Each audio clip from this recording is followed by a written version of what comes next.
Welcome back, my fellow wrestling fans. This is Just the Worst Wrestling Podcast, episode number 11, to be perfectly precise. And I'm your host, as usual, Billy Donnelly, who you can find at thisisinfamousjoeblow.com, and of course, right here at Just the Worst Podcast. Big week as we head into Thanksgiving, coming now off of Survivor Series, one of the big pay-per-view / special events, whatever it is the WWE calls them right now, on the calendar. And as usual, in traditional fashion, as we do after every one of these events, we like to get right into it, get our hands dirty, break it down, analyze it, and figure out what worked, what didn't work, and put some of it into perspective to help maybe inform some of your discussions and just kind of give you our opinion as we see fit to tell you what it was that WWE put on this particular show. So as usual, try to bring in a guest, especially when we break down these pay-per-views, bring in somebody different to give you their perspective, get in their headspace, and give you their mindset. And this week, got another good one. He is the Executive Editorial Director for Marvel Digital Media and a massive wrestling fan and mark. Ryan Penagos joining us here on the show. Ryan, thank you very much, dude. You are welcome. Super psyched. Let's do this. I know, taking a heavy break out of all things crazy Marvel and just planning for Thanksgiving. So much appreciation in order to get our hands into the Survivor Series, into the cavity of the Survivor Series, so to speak. So Survivor Series, coming into this year, it was kind of a weird situation because, number one, it seemed like the main focus was going to be on the 25th anniversary of The Undertaker. And then following the injury to Seth Rollins and having to vacate the WWE World Heavyweight Championship, things kind of got thrown into disarray. Seemed to recover on the fly pretty nicely, saying we're going to have a tournament to crown a new champion. We'll do that at the Survivor Series. And in the weeks leading up, that's how they decided to kind of fill out the bracket as opposed to just making one night the full tournament.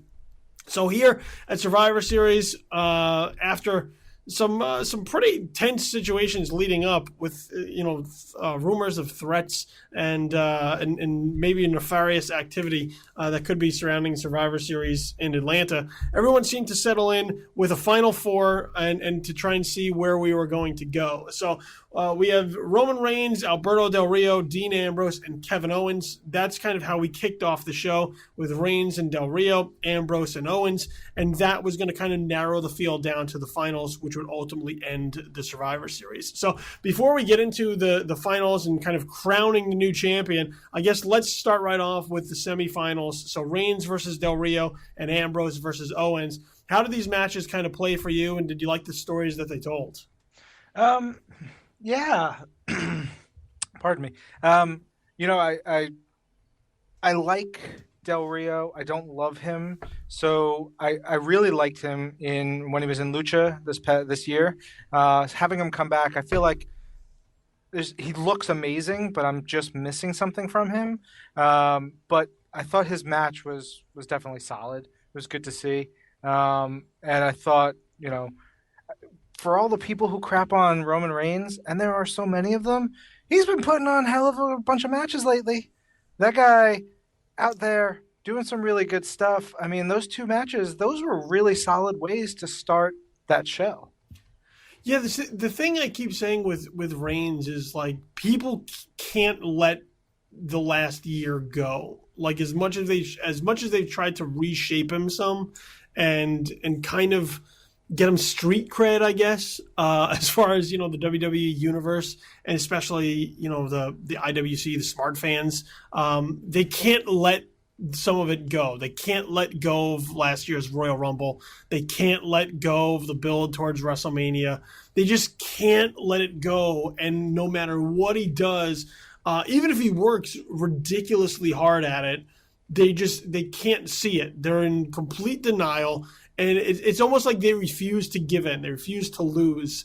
They're like hardcore fans for anything, which is like once they dig in and they make up their mind, changing their mind almost signifies that they somehow lost some fictional argument that they were having with no one. And as a result, They just can't get behind this guy, even if he's doing something good.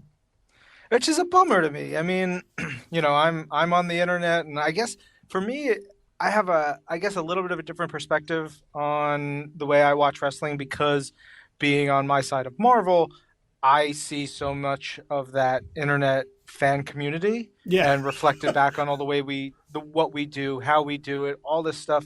So while I think we do it's so different. At the same time, I have this interesting perspective where I have to step back from everything going on, step back from the internet, step back from the product, and just appreciate it in different ways. And that I think that to me it helps me enjoy wrestling more because I don't I don't get caught up in all the crazy stuff. We'll get to the main event later, but for this, Reigns. Dude's performing. I don't have any problems. He keeps getting shafted, and it's good stuff. And if he's putting on good matches, that's all I want to see. I mean, I'm a big ECW guy. I went to a lot of ECW shows in the '90s, and the stories were good, but the watching those guys work and doing what they did and telling those stories within the matches, as opposed to getting really hyped up on the actual storylines, was more important. And so I look at a guy like Roman Reigns and I'm like, yeah, that guy's doing some really fun stuff. And it also helps when he has good opponents. Yeah, there are people who will help carry him to some matches. The one issue that I had, and I didn't think it was a bad match, the Reigns Del Rio thing. My issue is more the placement of him as a babyface and how they try to work him into the confines of a traditional babyface, which is babyface starts hot, the heel will somehow get over, and then you kind of watch the babyface get their ass kicked for like 10, 15 minutes until they turn the tide, they build it up, they overcome adversity, and either they are cheated at the end or they're able to get their hand raised in the air in victory. And the one thing that I found with Reigns, especially coming out of the Shield, and kind of just being this dominant monster, is that I don't really want to watch this guy get his ass kicked for like 15 minutes because it just doesn't seem to fit with what they try to portray him as the rest of the time, which is this really strong physical brute force. And that's not the kind of guy that you typically would want to see just be dominated for large portions of the match. I do agree with you on Del Rio. I think Del Rio was hot earlier when he was in the WWE. When he was the world champion, and they had something to kind of do with him. At the end, he started to tail off, and now that he's been brought back, it seemed like they just threw him out there.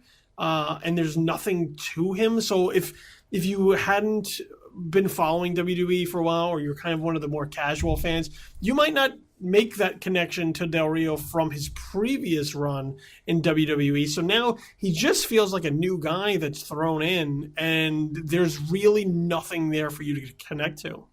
Yeah, I also find it weird that Del Rio is so talented in every facet of the business, and like, he can give him a microphone, he can talk, he can charm, he can get the points across.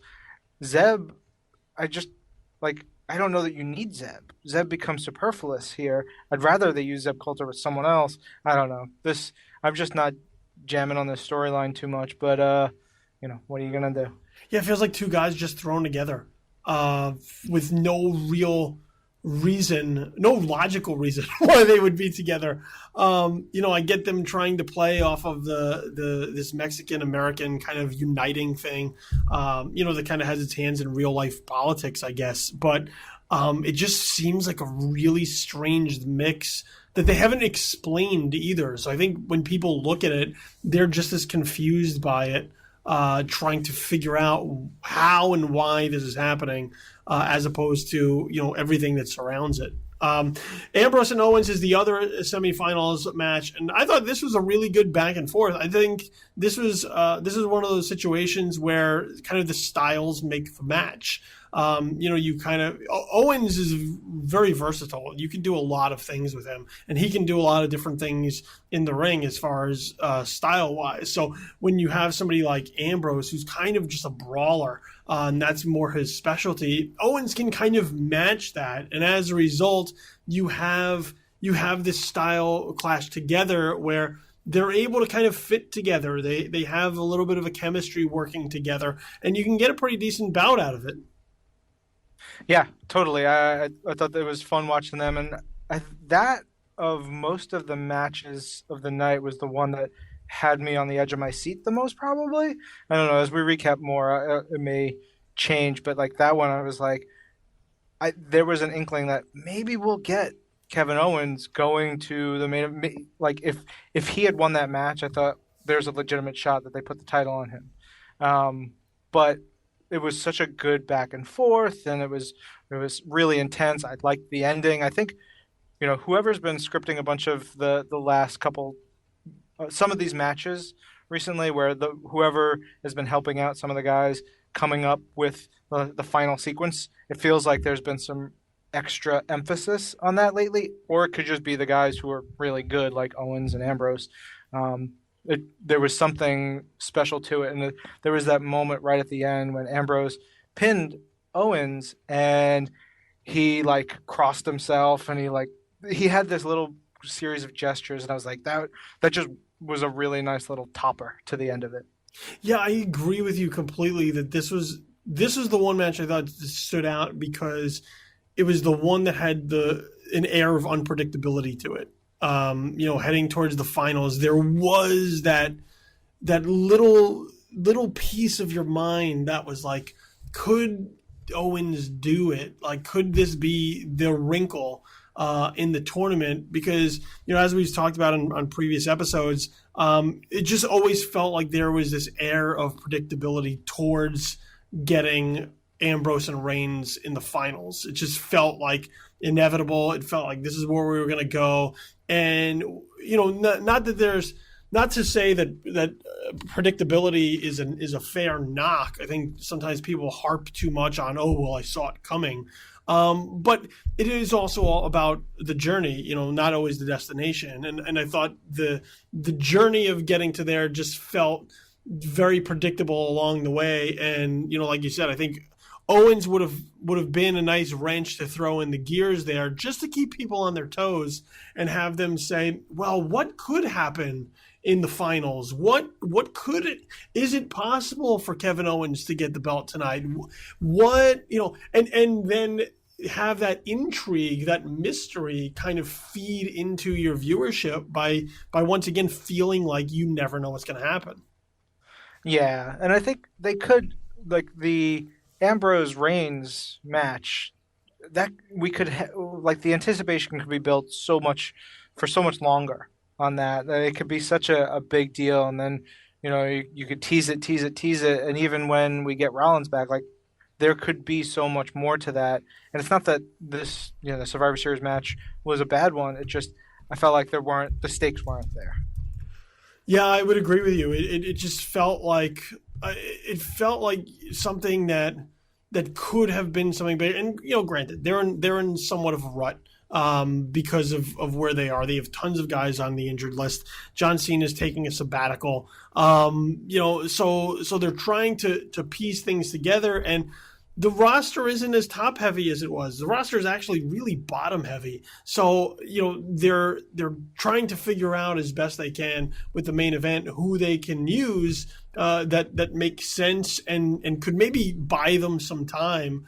And Reigns Ambrose seems to be what they settled on. I mean, there's something built in there, obviously, because of their history. But yeah, I agree. It's something that feels undercooked, something that there could have been much more made of it in the long run. So let's get into those finals, because that's where we have. So we have Dean Ambrose and Roman Reigns in the finals of the tournament to crown a new WWE World Heavyweight Championship. Oddly, the match comes on at about 10:30 in the evening on the East Coast. So you know that you're not going to get a lot out of it. Usually when the main event comes on, you just kind of glance at the clock and you're like, well, how long are these guys going to be given to work? And when it came on at 10:30 after kind of a lengthy Undertaker segment, you knew that it wasn't going to be a lot, which I thought was kind of surprising considering, how long we've now built over the weeks to get to this point. So we only get like a 10-minute match between Reigns and Ambrose, and it comes together really quickly. Guys are going to their finishers really early, finisher reversals, finisher kickouts, never really kind of kicks into another gear because of the time crunch that this seems to be operating on. But when all was said and done, were you surprised by the choice they made on who they put the title on after this match? No, I wasn't. And, I was like, okay, well, let's see where this goes. It could be fun. I liked, like, the ridiculous amount of celebration that happened. Because it was, people win the title all the time. It's fine. It's like, great, good job, kid. Now, you gotta defend it, but it was like, whoa, look at all this stuff. It's the heir apparent. Look at this guy, blah, blah, blah. And so it was so overwrought. It was funny, but no, I didn't imagine them putting it on Ambrose there. It just didn't make it. I couldn't see them making that decision. If they didn't make the decision to swerve earlier, I didn't think they were going to do it there. Yeah, it felt like just such an inevitability. Like this is where we were going anyway. They just took a long time to get there. It took 4 weeks or so to get there, and then here we get Roman Reigns, and it was interesting going in because there had been lots of rumors, lots of speculation, lots of fantasy booking as far as what direction they could possibly go in, and if there was going to be some type of turn. Was this going to kind of play along with Survivor Series Deadly Games, where ultimately in the end you have a turn in order to kind of help jumpstart the main event picture and set off with a new heel face feud. And there had been a lot of talk about if there is a turn, which way do you go and which way makes more sense? Are they ever going to finally turn Roman Reigns heel, which seems to be what everybody wants them to do if you listen to the way the crowd responds to the guy. But for some reason, they're very resistant to doing it. And on the flip side, there was talk of, well, is Dean Ambrose going to turn? And if so, how do you have a lunatic join the Authority? What logical sense would that make story-wise? So I think to kind of just play it out the way that it was with both of these guys squaring off, nothing really special happening on that front, and them kind of staying in the same spot as far as their relationship was concerned. To me, it just kind of felt a little bit bland because I think people wanted just something to happen, even if it was something they may not have agreed with at that point in time, but just something to kind of invoke any type of emotion, whether it be good or bad. I think indifference wasn't necessarily the way to go. Yeah, when it ended, I thought, well, if they keep Reigns with the title, what you could do is a fun storyline with Ambrose, and who's constantly Reigns' number 2 now, and he's his buddy. You could build up a bunch of tension out of that. When he rolled out of the ring, and it was sort of like this nod, like, okay, dude, you won. Now it's your turn to get your spotlight. And Ambrose was off. I was like, maybe there's something interesting there, but oh well.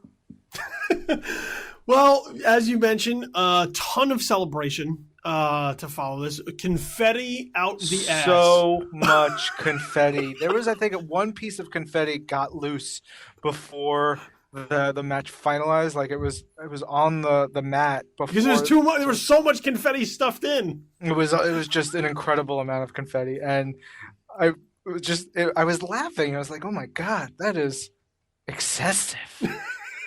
Which is great for the WWE. Excessive for the WWE makes me happy. You could barely make out the image on your television watching it at times. That's how much confetti there was. There was so much confetti to the point where as this thing kind of lingered, like it kind of just sat there and lingered, and you knew that there was something more to this because, like I said, the main event just came across very quickly. Not a lot to it. That you knew that there was something else. And the more it kind of lingered, I was like, how are they going to be able to do anything? Like, you can't even see the canvas in the ring. There's no room for anything. It's just filled with confetti.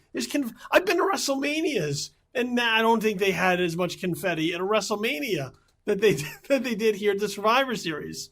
So ultimately, what we wind up with after kind of a lengthy celebration is Triple H's music hits, and he emerges down the walkway and head towards the ring, applauding Roman Reigns for his performance, even though they've already made it quite clear that this was the one guy out of everyone in the tournament that he did not want to win. He would have rather Kalisto been the world heavyweight champion than Roman Reigns.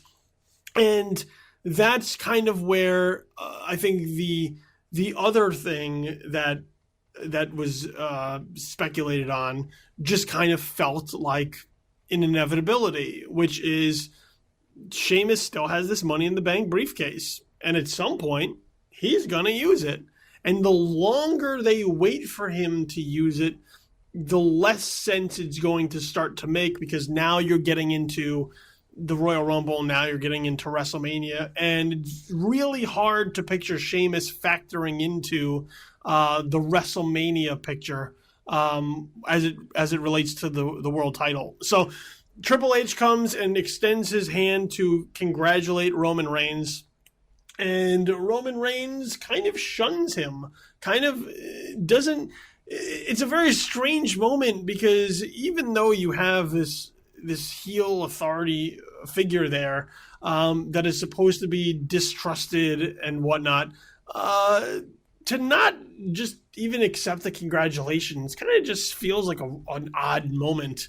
And meeting it with a spear instead just takes it up to another level. And then that's how the fight starts, with Sheamus coming down, cashing in his Money in the Bank briefcase. All previous rules that seem to apply to Money in the Bank cash-ins get thrown out the window, and Sheamus, in a quick exchange of bro kicks, emerges victorious and is now the new WWE World Heavyweight Champion. Sheamus is the World Heavyweight Champion.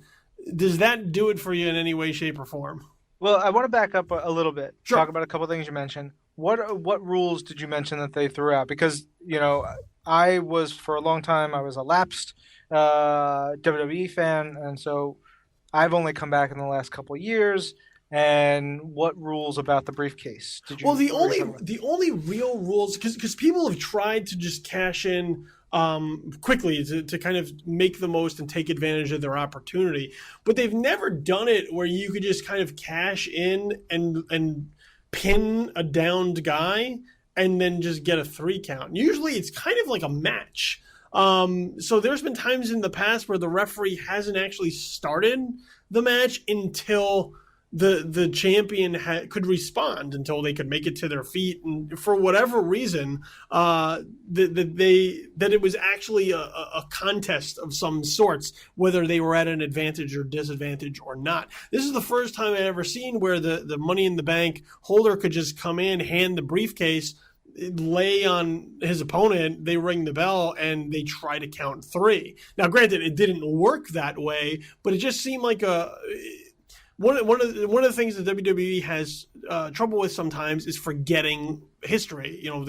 They kind of do what's convenient a little bit of the time, and as a result, they're inconsistent at times with how they kind of set their rules up. And I think that was one of those things that I just kind of quickly noticed, like, hey, this isn't how it's worked before.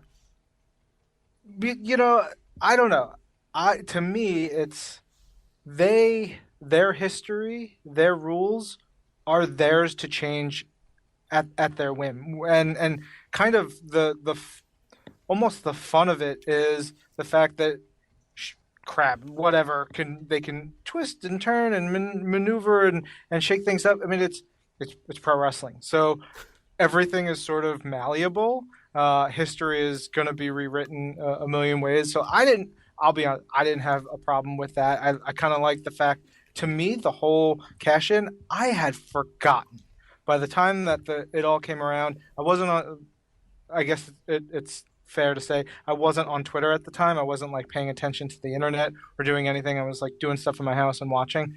So I didn't have all the opinions of all the people like freaking out about stuff. So to me, it was just like, oh, Reigns won. Oh, wait, look, right. Sheamus has got the briefcase. This makes to me the most logical sense. The new champion just went through 2 matches, is beat to crap, laying on the floor. Yeah, go pin his stupid ass. Do it. Like that, to me, is a logical move for the Money in the Bank guy. And even if it's predictable, like it's going to have to happen in some way, shape, or form. I wouldn't see them doing another Sandow where like he doesn't, like someone or Cena losing it. I don't see them doing that again, right? They have to make it impactful. And I think, doing it there spins off a whole bunch of stuff. And I think maybe Sheamus is just a cog in this little machine, not necessarily the driving force, but at the same time, I think he's in a Ninja Turtle movie, if I'm correct. Yes. Or that's like the thing. Like WWE loves their stars in big things, and if there's any inkling that he is like playing a bigger role in this movie, I can't imagine they won't want to utilize him in ways that make sense, right? I don't know. It's an interesting little scenario that they put him in, and I don't love Sheamus, but I don't hate Sheamus in any way, shape, or form. I think there's some fun that can come out of all this. I mean, look, super nice guy. That I can say. I don't know anybody who's ever said like a bad word about Sheamus. I think Sheamus is a guy who's kind of just stuck. Like that's where he's felt like for the longest time. When he first came up and he debuted and he was kind of this monster heel, I think there was something to him, and then he kind of just tailed off and was just this guy in the middle. He got hurt and that happened, but even when that was happening, there wasn't a lot going for him.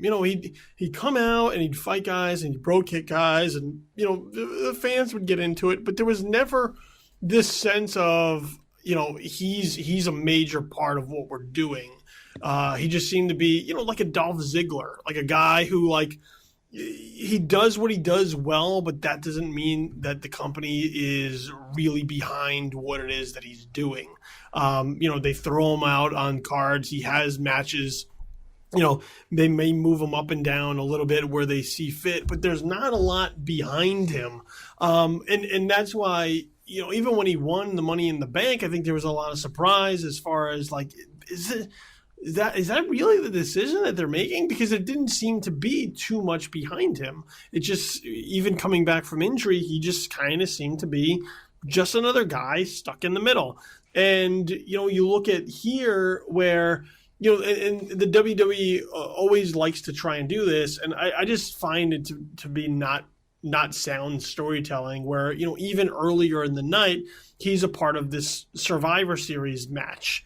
Where he is the last heel on the team and ultimately loses a match to the Lucha Dragons and Ryback and the Usos, which never seems to match up with somebody that you would see carrying, the World Heavyweight Championship. So I think there's sometimes this disconnect between how these guys are being built and how the fans are then perceiving them, so that then when you take him and you put him in this cash-in situation, it feels like something that is actually worse than what happened in the fans' eyes. Because, look, they didn't want Roman Reigns to be the WWE World Heavyweight Champion. There were fans who were absolutely adamant that is the worst possible decision that the WWE could make. And then they put the strap on Sheamus, and it almost feels like that was worse than Roman Reigns in the eyes of a lot of people. But they got so many people talking and so many people crowing and getting angry, and hopefully, I would imagine, constantly like hate watching for a while until there's something that gets them so excited. Like, it's just an ebb and flow. For me, it'll be interesting. I haven't seen Raw, so I'm curious to see how they couch Sheamus in with the authority part of it. Like, I'd put him in a suit. I'd put him like really like trying to step it up and be something different than we've seen him be, because maybe that puts a little bit to it. We'll see.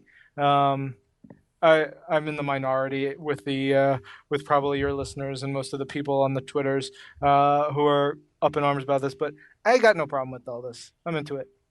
And we'll see how it builds.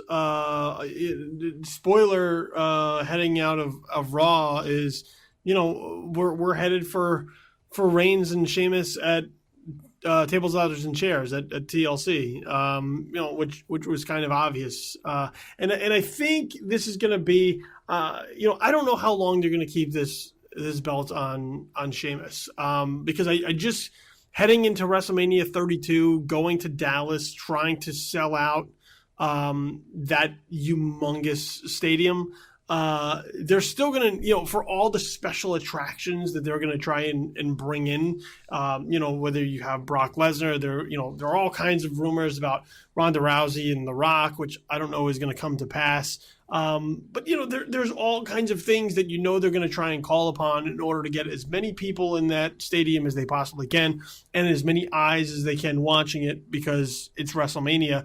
I just can't see Sheamus being in the main event of WrestleMania 32 on that big of a stage, that big of a venue. It just, even if they strapped a rocket to this guy right now, I just don't see him factoring into those plans. So then it calls upon, well, when do you make that switch? When do you give Reigns that moment again in order to kind of capture it? Because I don't know that chase is going to go all the way to WrestleMania. It may only go as far as the Royal Rumble even. And then, how do you then pivot from there? Because if you take the title off of Sheamus too quickly, he doesn't put up too strong of a fight, is that then going to help is that going to kind of hurt then, any type of long-term viability for him to be kind of a patchwork main eventer if you need it, or in a situation where guys are hurt, that you call upon him to maybe carry the title for a little bit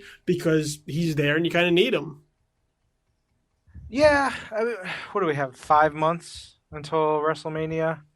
Yeah, something like that. Yeah, it's about 5 months at this point.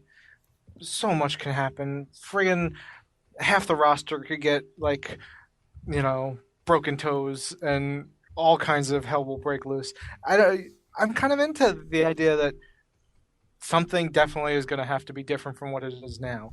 And yeah, maybe it does hurt Sheamus, but I guess I err on the side of positivity and hopefulness and say, this will work out in a fun way, because I really enjoyed the last WrestleMania. So I think they can all pull it together right at the end, or maybe they just drop the strap to Sheamus, drops it to Rock for some reason, and it's Rock and Reigns at WrestleMania. Calling it now.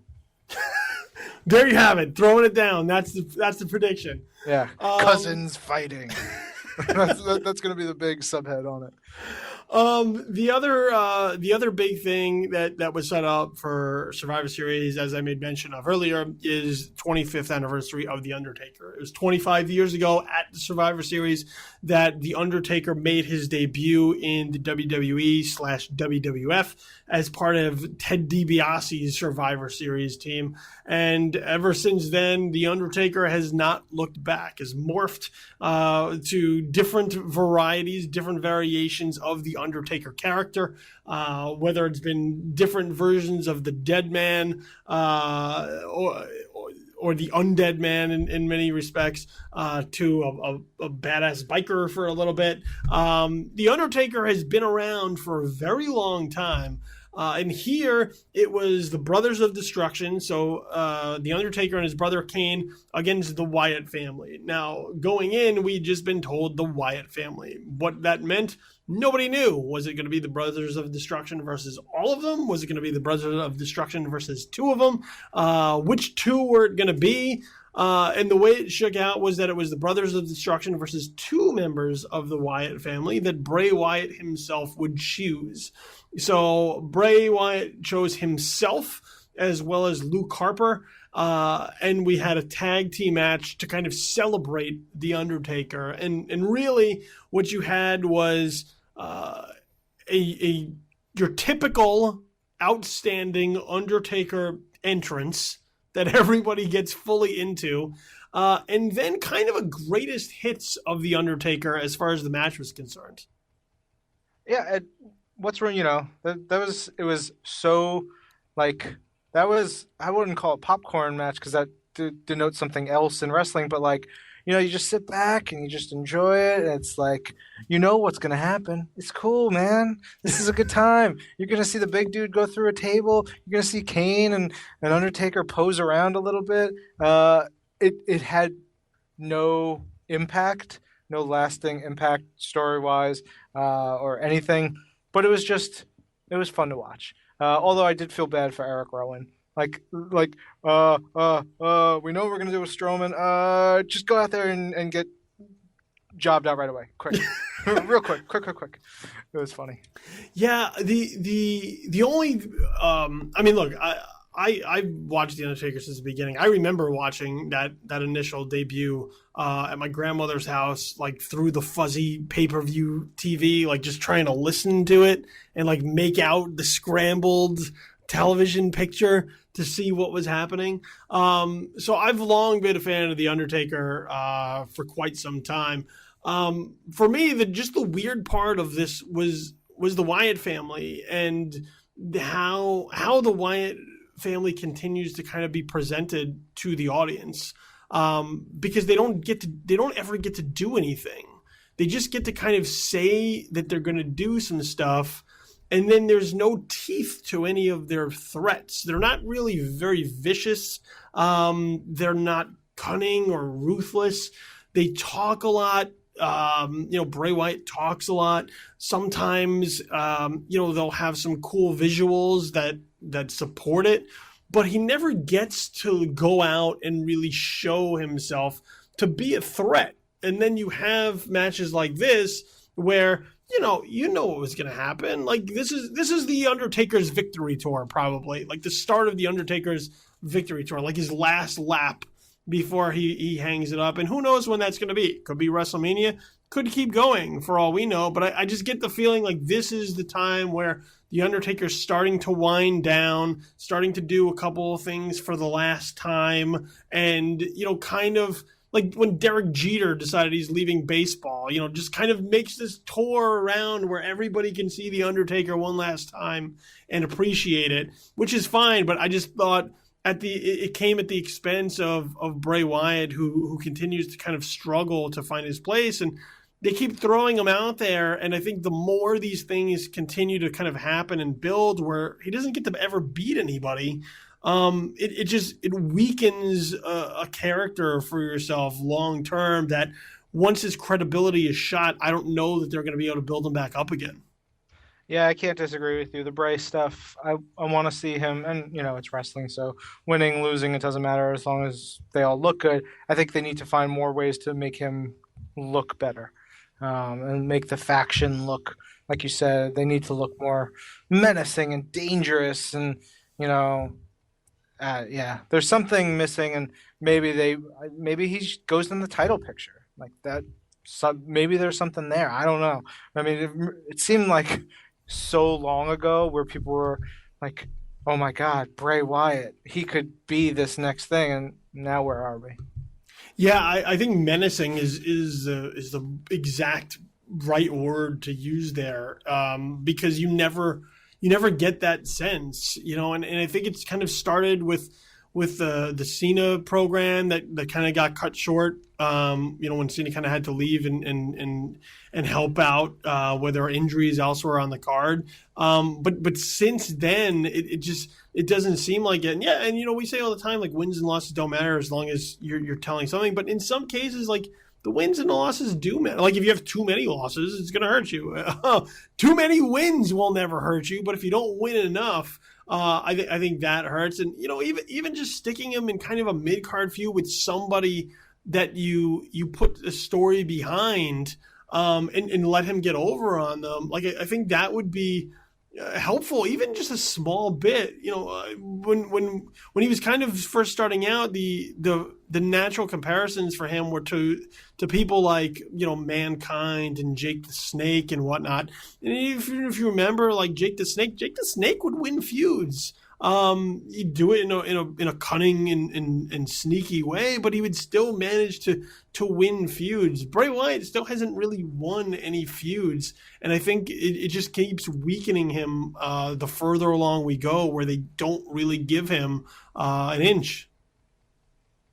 Yeah, I'm wondering, is it a balance that they're missing between their top heels, their top baby faces? I don't know. Something needs to be done with him because he's so good and so much potential. It would be a damn shame if it falls through the cracks. What else do we have on the card? Well, we had the Divas Championship, which we could talk about because there was a lot of heat on that feud, probably for some of the wrong reasons heading in. I know everybody was kind of up in arms dealing with some of the comments made on Raw, the Go Home Raw heading into the Survivor Series, and how that kind of affected how they viewed Paige versus Charlotte. And the WWE made some statements earlier in the week where, they seemed to kind of like accept blame while not fully accepting blame for those words being used on Raw. And then I think the way that they made amends was really to not call upon it again. So during the build to the Divas Championship, there was no mention of any of those words. They kind of just shoved it under the rug and moved on with other aspects of it. But Paige versus Charlotte, to me, just didn't seem to have anything going for it. I know they got a lot of time. They got a lot of time to work. But it felt like nobody was into this match. It felt like there was no heat going on for it whatsoever. And as somebody who's a fan of like NXT and have seen kind of the women down there work and the Four Horsewomen and putting on kind of exciting matches, this one didn't really seem to have any excitement for all the time that it was given.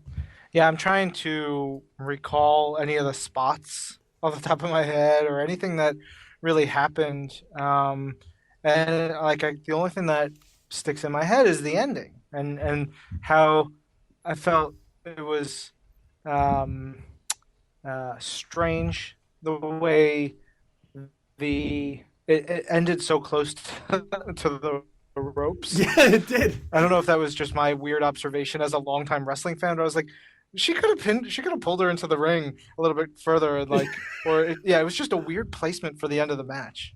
Yeah, and then like with no movement to kind of like sell it, she just was then kind of like frozen until like the tap out happened. There was no real like struggle to get to the ropes, and yeah, like as a longtime wrestling fan, there is those details that they just kind of stick out to you, like because they don't feel like they gel with everything else.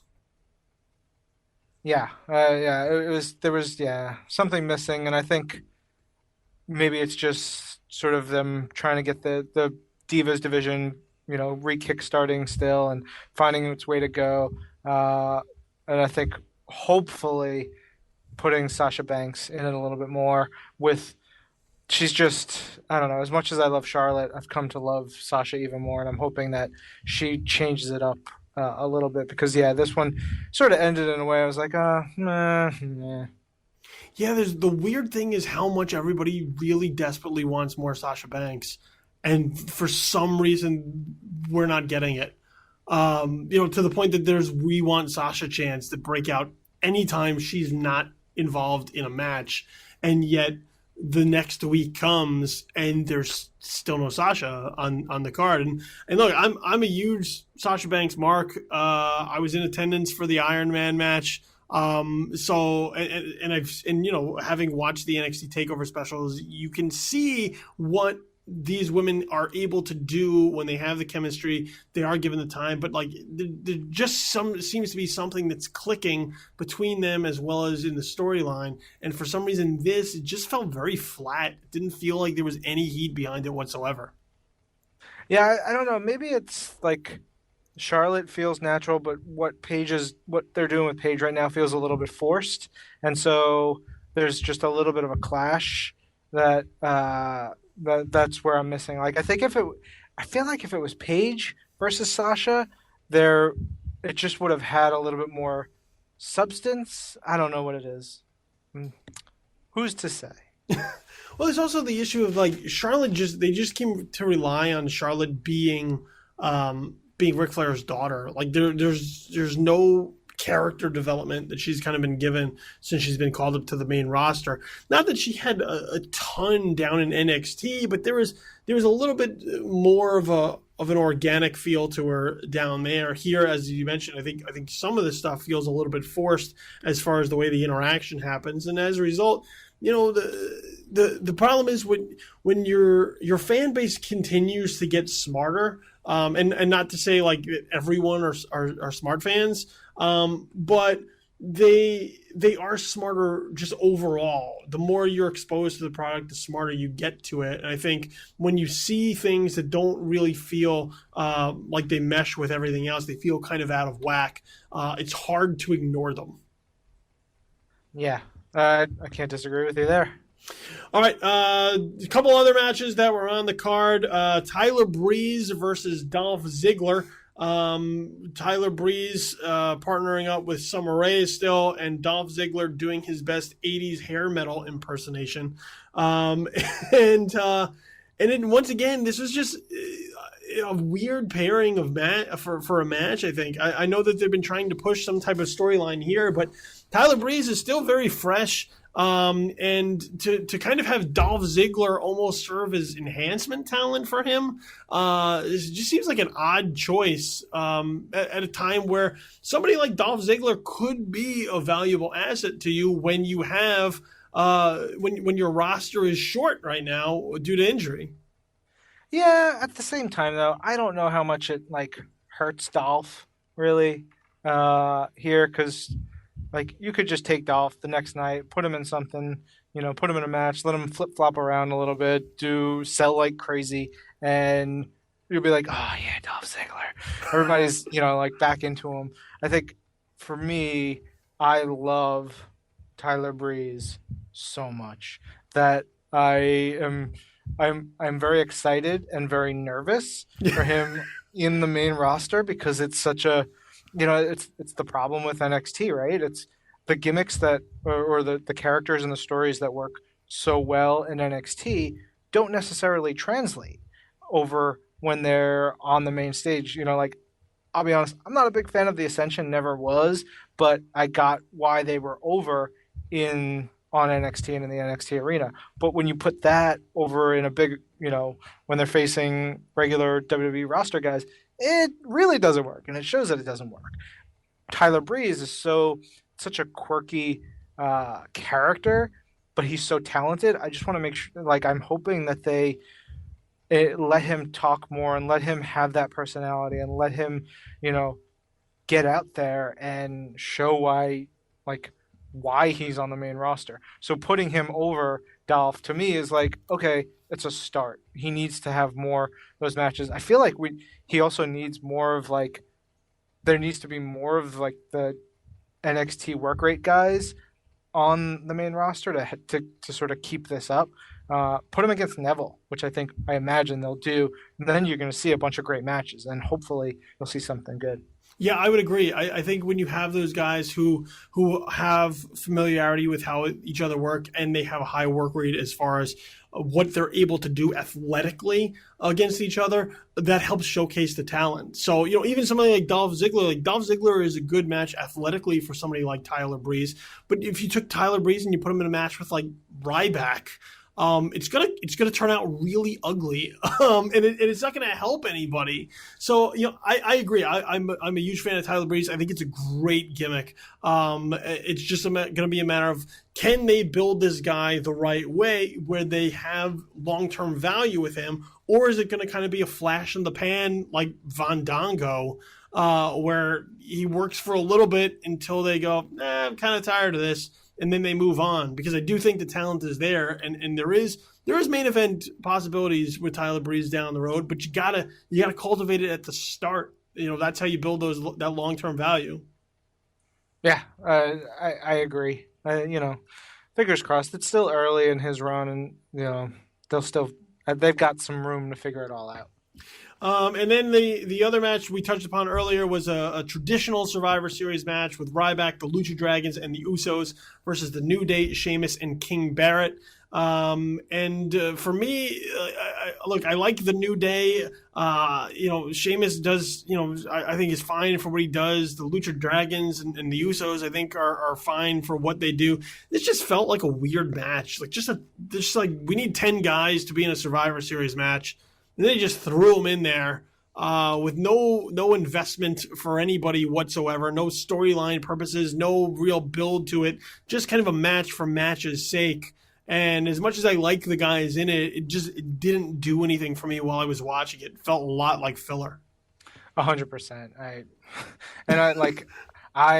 New Day is like my favorite part of any show, and I turned around and I think it was Kofi was just gone, and I was like, "What? Wait, what happened?" Yeah, they just left. It was such a bummer, and I really hope Big E gets to the place that he deserves to be, because he's the guy I want to see in that world title picture. I think he has that capability. Yeah, at some point they're going to have to separate these guys a little bit, not break them up, but move beyond just kind of the tag team thing in order to do something greater with them. And while I find them entertaining, at some point they're going to have to get more heelish, I think. Right now they're fun, they're cool to watch, but other than this kind of anomaly where they just beat up John Cena to end a Raw, there hasn't really been anything heel to them, and I'd like to see that kind of maybe incorporated more in their act. And I think long term, they'd get more out of it. Yeah, they definitely could. I think they just have to get mean, like more brutal, meaner, and we'll see. All right, so overall impressions, Ryan, of Survivor Series. What was your take on the show? It was a wrestling show. It was, not my favorite. But there was some stuff that I liked, and I'm okay with the direction of the world title picture, and I think it opens up some doors. And I don't know. We've got so much wrestling every week. In a couple weeks, we'll be turning around being like, oh my God, that was awesome. Something will come around. Yeah, I hope so. I'd like to see the story arcs kind of play out a little bit. It's felt like they're in a bit of a down spell right now, and I realize the injuries are a part of it. I'd like to see a little bit more juice to the world title picture, just a little bit, just something else here. And I still think they need to figure out what they're doing with Roman Reigns. I know that they really want him to be this top babyface. But even when guys like Stone Cold Steve Austin and Jim Ross are looking at it and being like, I don't get it. I defer to them sometimes and say, hey, if they're saying it, maybe, and they've been around a long time. They got a lot of years of experience. If they're saying it, maybe you're going to have to pull back a little bit and turn him heel at some point so that he can get over to be a giant babyface down the line. It's possible. You just got to figure it out. I think they still got to figure out what it is that they're doing with him. So, Ryan, man, thank you very much for joining us on the show. I appreciate you taking the time as we head into Thanksgiving and break down the Survivor Series. So, before we let you get out of here, let everybody know where it is they could find you on the interwebs. Sure. Thanks for having me. You can find me at Agent M, AGENTM, on the Twitter and on the Instagram. My blog is agentmlovestacos.com, and I co-host This Week in Marvel, Marvel's flagship official weekly, twice weekly actually, podcast about everything we do. So there you go. Make sure you follow Ryan on Twitter and follow him in everything that it is that he's doing. It's Marvel, so you can't avoid it at this point in time. Just embrace it fully, and Ryan will give you a lowdown on everything that's going on in the Marvel universe as a whole. Not just cinematic, as everything. You can make sure you follow this podcast on Twitter as well, at JTW Podcast, and on Facebook, facebook.com/justtheworstpodcast. I'm on Twitter at Infamous Kid, and you can find me on Facebook, facebook.com/BillyTheKid. And all the time, all the podcasts, you can locate them on SoundCloud. So just look for Just the Worst Podcast. URL is going up over the holidays, so your RSS, iTunes, and Stitcher feeds are on the horizon for you to subscribe. In the meantime, SoundCloud is the way to get every single episode we've done to this point. So I want to thank Ryan for joining us here on the show. I've been your host, Billy Donnelly, who you once again can find at JoeBlow.com. This is Infamous, and right here at Just the Worst Podcast. Make sure you keep hitting those ropes hard and kick out before the count of 3. And in the meantime, have yourself a fantastic Thanksgiving, and hopefully a safe and unviolent Black Friday. We're out. We'll be back next week with another episode. See you later. Peace.